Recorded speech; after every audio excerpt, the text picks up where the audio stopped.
Bonjour à toutes et à tous, soyez les bienvenus si nous vous rejoignez sur le plateau de la matinale de TV Vendée. Ravi de vous retrouver en ce mardi 28 mai 2024. Nous commençons par les titres sur ce qui nous attend durant cette demi-heure. Rencontre avec une jeune femme qui portera la flamme olympique en Vendée mardi prochain. À 21 ans, Emma Louineau est vice-championne de France VTT trial.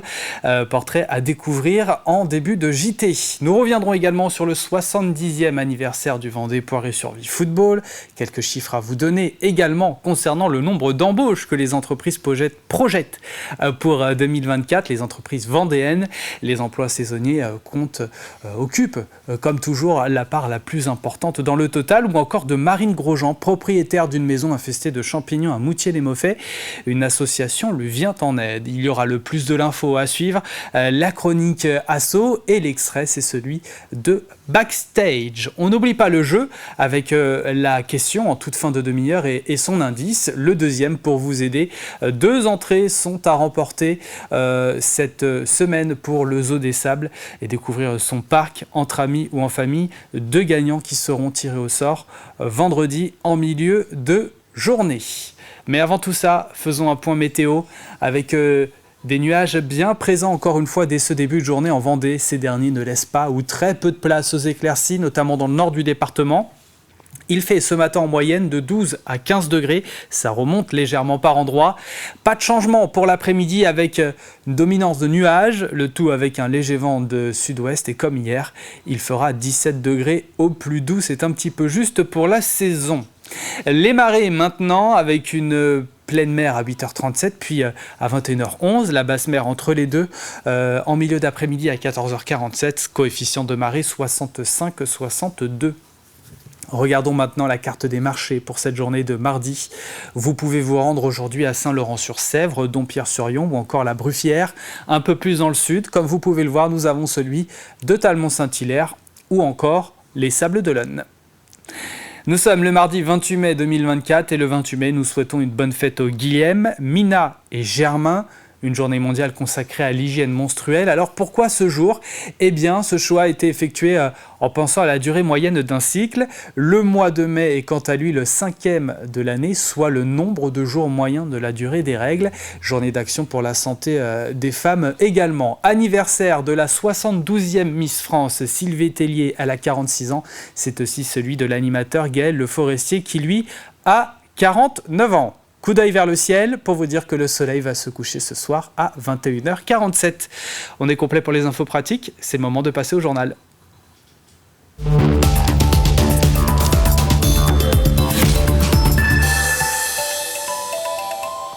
Elle est originaire de Saint-Hilaire de Riez et portera la flamme le 4 juin prochain. Au niveau du passage du Gois. La nouvelle est tombée à la mi-janvier au moment où les premiers porteurs de flammes ont été dévoilés. Nous sommes allés à la rencontre d'Emma Louineau, 21 ans et vice-championne de VTT trial. Elle figure parmi les grands espoirs sportifs du département. Alors en quoi consiste ce sport et qui est-elle ? Sujet de Kim Bastard. Toujours pas mal de vélos à la maison. C'est une règle générale. Chez les Louineau, il y a des vélos. Dans son garage, comme dans sa chambre, Emma collectionne les titres et souvenirs liés au vélo. Il y en a des cools en vrai. Abu Dhabi, Italie, Danemark. À 21 ans, elle est vice-championne de France de trial. Le trial, c'est une discipline de la Fédération française de cyclisme. Et l'objectif, c'est de franchir des obstacles de toute taille, de toute forme, artificielle, naturelle. Donc ça demande de l'équilibre, mais c'est aussi un sport qui demande énormément d'explosivité et de la puissance. Ce sont d'abord ses grands frères qui ont motivé Emma à se mettre en selle. À 6 ans, elle participe à sa première compétition de VTT, puis elle se passionne pour le trial. Depuis, son vélo est un peu différent. Moi, mon vélo, il ne sert pas à faire des kilomètres, il sert à monter sur des obstacles, donc il y en a derrière moi. Et donc j'ai besoin de bouger sur mon vélo. C'est pour ça qu'il n'y a pas de selle en fait, c'est que je suis tout le temps en train de bouger, que ça soit vers le bas, vers le haut, en arrière, en avant, de droite, à gauche. Pour atteindre son niveau actuel, la jeune cycliste a dû multiplier les entraînements. Un travail payant, puisqu'en 2018, Emma a acquis le statut de sportive de haut niveau. Mais la jeune Hilaroise n'a pas abandonné ses études pour autant. En parallèle du vélo, Emma est étudiante en 3e année de psychologie. La chance que j'ai, c'est que je suis aussi passionnée par mes études. Ça me plaît beaucoup et je pense que ça m'aide. Si j'aimais pas autant la psycho, ça serait compliqué de jongler les deux. Mais l'un est une pause de l'autre. Quand j'ai fait trop de vélo, je suis contente de retourner à mon ordi. Et quand j'ai fait trop de psycho, je suis contente de retourner sur mon vélo. Donc jusqu'à là, ça se passe bien. En novembre 2023, alors qu'elle révise à la bibliothèque, Emma reçoit un message. On lui propose de porter la flamme. Donc j'ai attendu quelques mois, ensuite j'ai eu la confirmation, je l'avais dit à quelques proches en secret. Et donc après j'ai appris que c'était officiel et là tout le monde m'a dit oh, « Mais Emma, tu te rends pas compte la chance que c'est unique comme expérience !» Et je me suis dit « Ils ont raison, ça arrivera jamais une deuxième fois !» Le 4 juin prochain, elle transmettra la flamme au bord de la mer, au niveau du passage du Gois. Et puisqu'on en parle, sachez qu'une journée spéciale autour du relais de la flamme est prévue donc à partir de 7h sur TV Vendée mardi prochain. Soyez là. Le 70e anniversaire du Vendée Poiré-sur-Vie Football. Né sous l'impulsion de l'abbé Poinçonnet, la section est officiellement créée en septembre 1954. Au fil des années, le club s'est forgé une identité unique fondée sur des valeurs fortes. L'humilité, le respect, le travail et le plaisir, c'est important.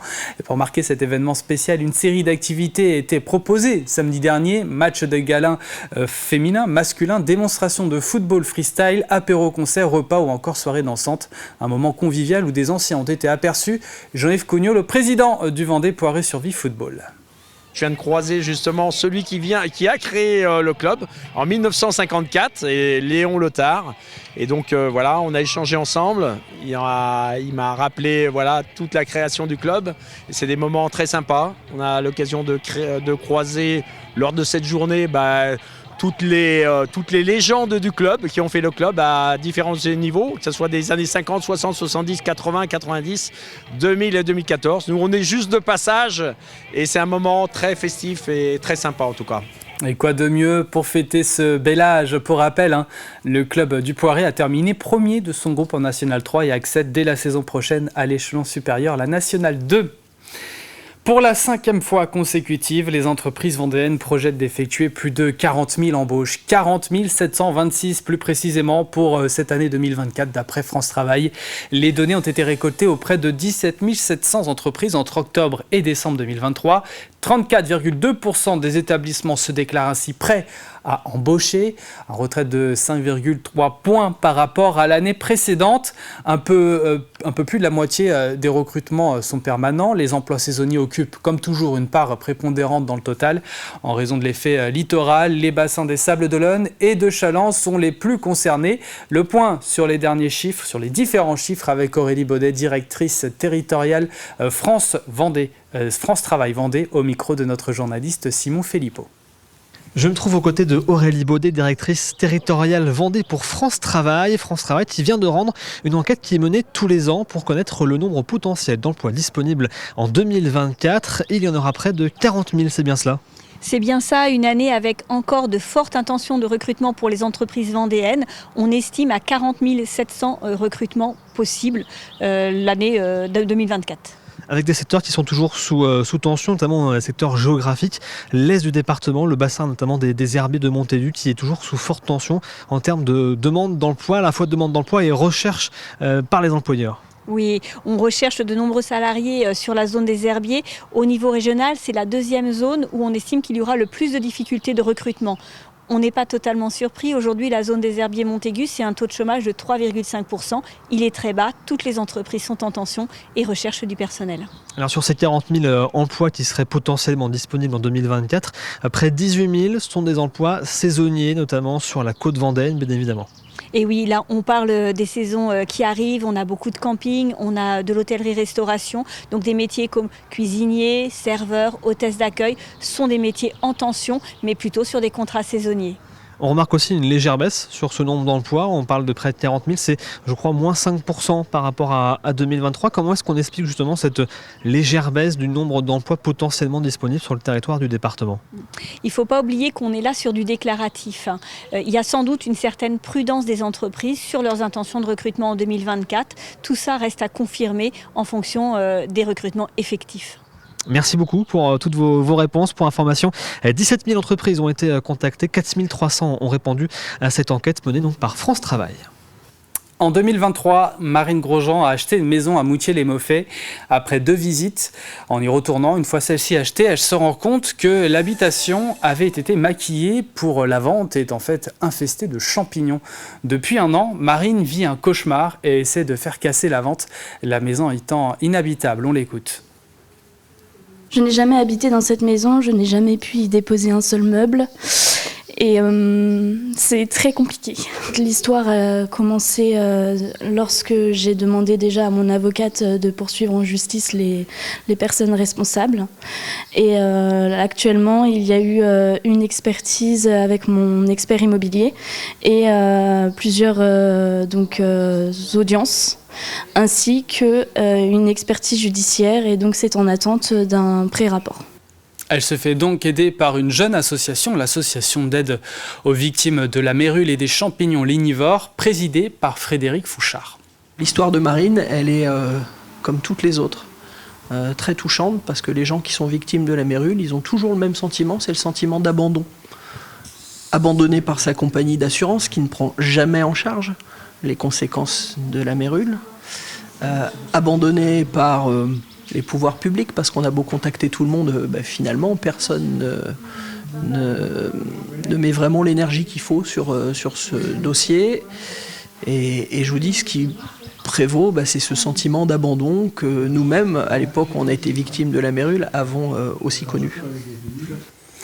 L'été dernier a été particulièrement meurtrier sur le littoral vendéen avec 12 décès par noyade entre le 1er juin et le 18 septembre. Le centre d'incendie et de secours des Sables-d'Olonne a donc décidé de mettre en place des ateliers de prévention. C'était samedi matin en partenariat avec la Maïf et la SNSM.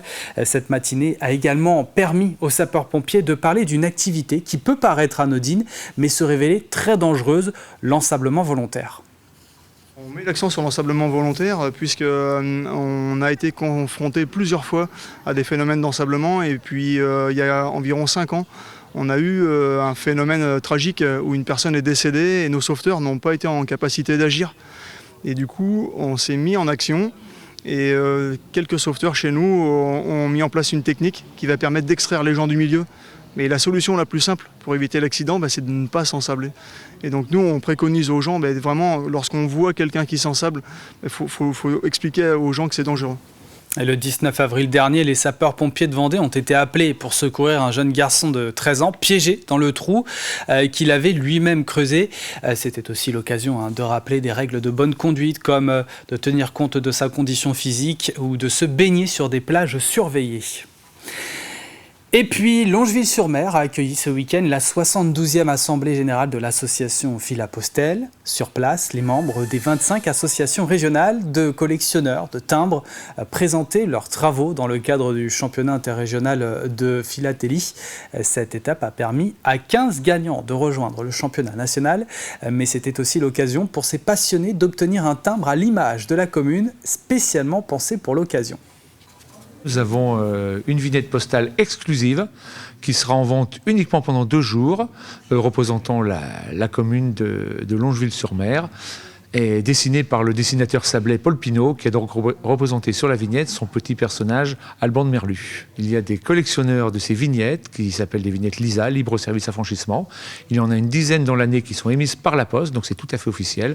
Et ces vignettes sont vraiment collectionnées et très recherchées, parce que justement, on ne peut les avoir que pendant 2 jours. C'est tout pour ce qui est de l'actualité en Vendée. Passons tout de suite aux prévisions météo détaillées du jour. Avec des nuages nombreux dès ce début de journée. Ces derniers ne laissent pas ou alors très peu de place aux éclaircies, notamment dans le nord du département, où même quelques pluies sont possibles sur les îles. Il fait 11 degrés à Pouzauges ce matin, 12 pour Fontenay-le-Comte, La Roche-sur-Yon et Chantonnay, 13 pour Bouferré, 14 degrés à Longeville-sur-Mer, 15 à Brême-sur-Mer et aux Sables-d'Olonne, jusqu'à 16 sur les îles. Pas de changement pour l'après-midi avec une dominance de nuages, le tout avec un léger vent de sud-ouest qui pourrait souffler par endroits jusqu'à 50 km/h. Comme hier, il ne fera pas plus de 17 degrés au plus doux. Demain, cela restera assez nuageux. Le thermomètre n'affichera pas vraiment de changement. Ça y est, nous entrons dans la deuxième partie de cette édition. À suivre dans quelques instants, le plus de l'info. Comme tous les mardis, vous retrouvez la chronique asso avec Mathis Pires. Il y aura également le passage du prochain numéro de Backstage à retrouver juste après la matinale ce matin. Et puis, il y aura également le jeu. Mais avant tout ça, c'est le moment de passer au plus de l'info.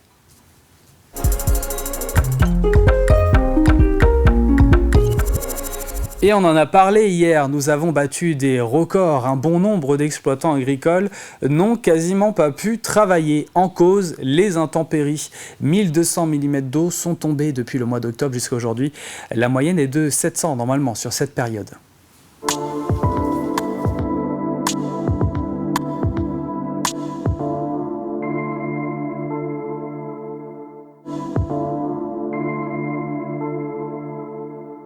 La conséquence, c'est d'une part, c'est que les bêtes restent à l'intérieur.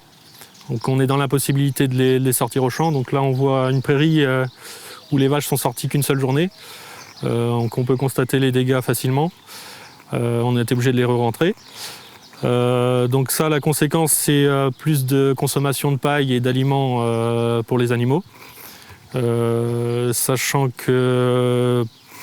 pour notre cas, pour les voisins c'est pareil, c'est qu'on n'a pas anticipé une telle année.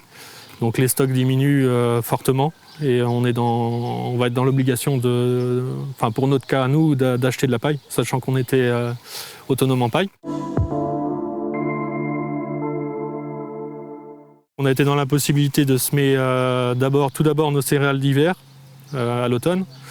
Nous, on a dû semer une trentaine de % de la surface qu'on devait semer à l'origine.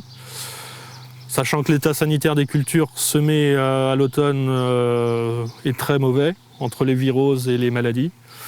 Donc on ne pourra pas tabler sur une récolte entre guillemets normale sur le peu qui a été semé. Donc déjà, ça fait un gros impact. Ensuite, au printemps, on a espéré pouvoir semer des céréales de printemps de bonne heure. Donc encore à cause de la météo, c'était impossible. Et ce qui est dramatique, c'est qu'on se retrouve fin mai avec la même situation pour nos cultures d'été, à savoir le maïs, le tournesol ou les haricots pour chez nous aussi. Nous, en fait, la coordination rurale, on va accompagner nos agriculteurs dans diverses solutions, notamment par exemple pour la paille, où on va trouver de la paille pour nos adhérents, de façon à ce qu'il n'ait pas l'énergie à dépenser pour trouver de la paille à l'autre bout de la France ou dans des régions voisines. Donc ça, on va les accompagner là-dessus. On va les accompagner aussi sur le système bancaire pour leur débriefer un certain nombre de solutions bancaires, voilà, pour à la fois les rassurer, alors leur dire voilà, vous avez telle ou telle solution dans telle ou telle banque, de façon à ce qu'on puisse trouver. Voilà. Le but, c'est vraiment d'accompagner les agriculteurs pour que ça aille plus vite et que ça soit moins souciant. Parce que là encore, le mauvais temps, c'est aussi le moral. Et le moral n'est pas bon, il est mauvais. Donc nous, à la coordination rurale, on s'est dit, mais il faut absolument faire des choses pour que nos agriculteurs, qu'il y ait un petit peu de beau temps, quoi, que ça se passe au mieux possible. On connaît les problèmes, on ne va pas les effacer. C'est juste, il faut les accompagner. Et donc voici le plus de l'info à retrouver sur TV Vendée ce mardi. Il est également disponible sur notre site internet. Allez, je vous propose à présent de poursuivre avec la chronique asso.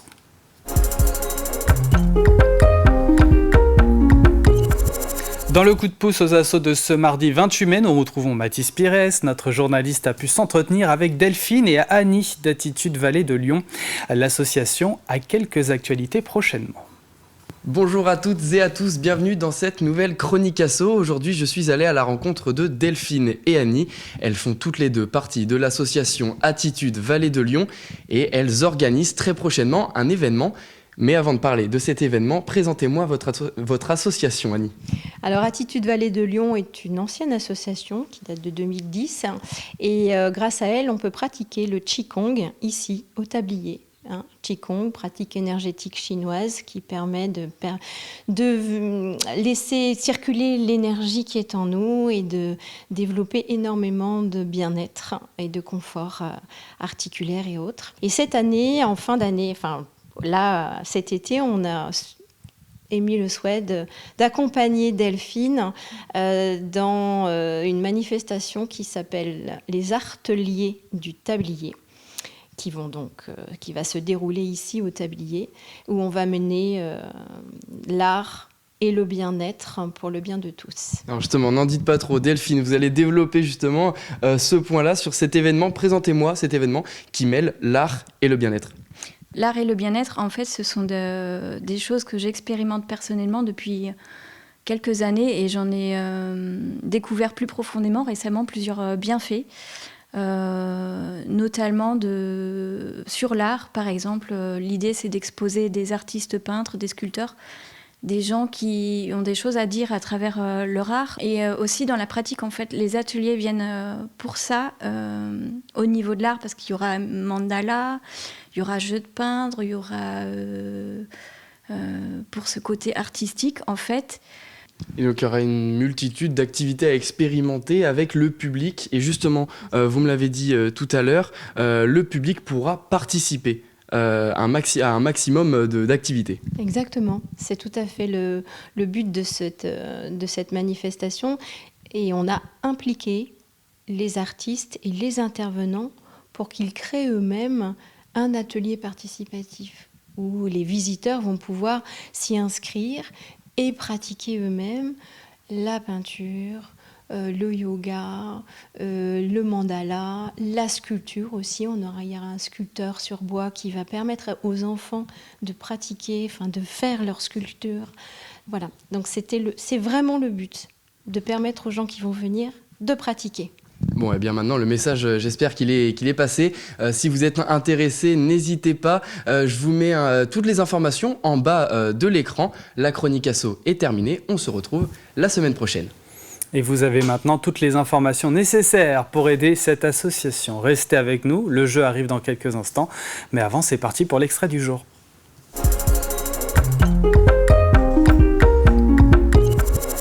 L'extrait, c'est celui de Backstage, à voir les mardis sur notre chaîne. Nous parlons de Je veux des sourires, c'est le premier album du trio, La Petite Voix. Regardez. Comment c'est arrivé à vous ce nom ? La Petite Voix. Oui. C'est une chanson que Freddy a écrite il y a donc maintenant 8 ans. C'est pour illustrer un petit peu la petite voix, la petite folie qu'on a dans la tête régulièrement, qui nous fait parfois faire des choses qu'il ne faudrait pas trop, traîner un peu plus tard qu'il faudrait, qui nous rappelle tout le temps qu'on peut quand même, qu'on n'a qu'une vie. C'est ça. Mais que, bon, elle s'appelle vraiment Notre Petite Voix. La date de la création de ce groupe, Fred ? C'est pas moi le référent des dates, c'est Guillaume. C'est Guillaume. Ça doit dater de fin 2015. Ouais, fin 2015. Fin 2015. Énormément de concerts, plus de 250 depuis la création du groupe, du trio. C'est ça. La Petite Voix, mais uniquement maintenant pour l'album. Pourquoi, Fred, avoir attendu aussi longtemps ? Alors, au tout début, en fait, on a recommandé tous les deux. Ouais. Avant, on avait un groupe qui s'appelait Les Pieds Dedans. Ouais. On a fait 2 albums. Donc après ça s'est arrêté pour des raisons particulières, mais on a arrêté 2 ans. Et après j'ai décidé de remonter à une formation, donc j'ai rappelé Guillaume, c'est 20 ans qu'on est ensemble. Et belle histoire. On a remonté d'abord un répertoire de reprises, à notre façon, chansons françaises, chansons assez engagées. La rue qui est à nous, Les Ogres, Les Anciens, Brel, Brassens, Renaud. Et puis après, on a repris de la compo comme on faisait avant. Donc d'abord en duo. Et puis au bout de 3 ans à peu près, Céline est arrivée, qu'on connaissait déjà d'avant. Donc on ne prenait pas de risque. C'est important. On avait besoin d'un peu plus de rythme, on avait besoin d'une voix féminine, et puis on savait qu'avec elle, ça allait bien se passer. Est-ce que tu peux nous donner le rôle de chacun dans le groupe ? Le rôle de moi je fais donc j'écris les textes et les musiques. Guillaume va faire tout ce qui est arrangement, va faire le mélodique, tout ce qui va être joli après. Et ce nouveau numéro est à retrouver dans son intégralité, donc aujourd'hui, sur TV Vendée. Allez, avant de marquer une page de publicité et nous quitter, c'est parti pour le jeu.